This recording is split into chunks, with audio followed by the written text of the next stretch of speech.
மாப்பிள்ளை எவ்வளவு பொறுமையோட காத்துக்கிட்டு இருந்தாரு. அவங்க சொந்தக்காரங்க கூட ரொம்ப அன்பா பொறுமையா இருந்தாங்க. திவ்யாவுக்கு இவர் ஐடியல்.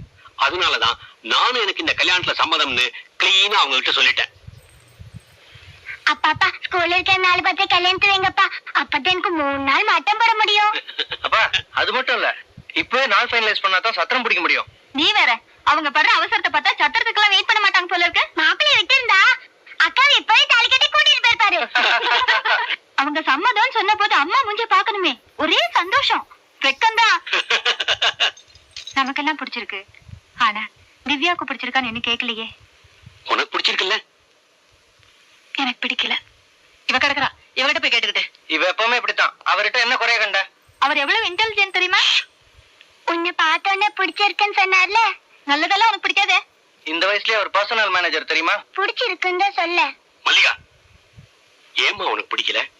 பிடிக்கல, அதனால பிடிக்கல. அவர் ரொம்ப நல்ல சாய்ஸ் நான் நினைக்கிறேன். அப்ப நீயே அவரை கல்யாணம் பண்ணிக்கோ. திவ்யா, இந்த பார், ஏன் மாட்டேங்கிற?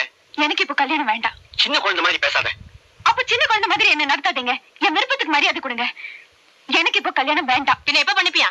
எப்போ தோணுதோ அப்ப பண்ணிக்கிறேன். ஆமா, உனக்கு 55 வயசுல தோணும்.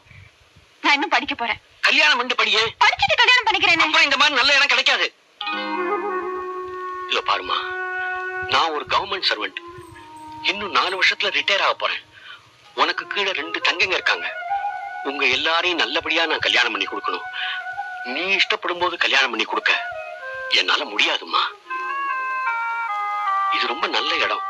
படிச்ச மாப்பிள கல்யாணத்தை கூட சிம்பிளா பண்ணா போதும்னு சொல்லிட்டாங்க. வரதட்சணையே வேண்டாம்னு சொல்லிட்டாங்க. இதை விட நல்ல இடம் எங்கம்மா கிடைக்கும்? இப்பா, உங்க பொண்ணு கல்யாணம் பண்ணி வைக்க பாக்குறீங்களா இல்ல விக்க பாக்குறீங்களா?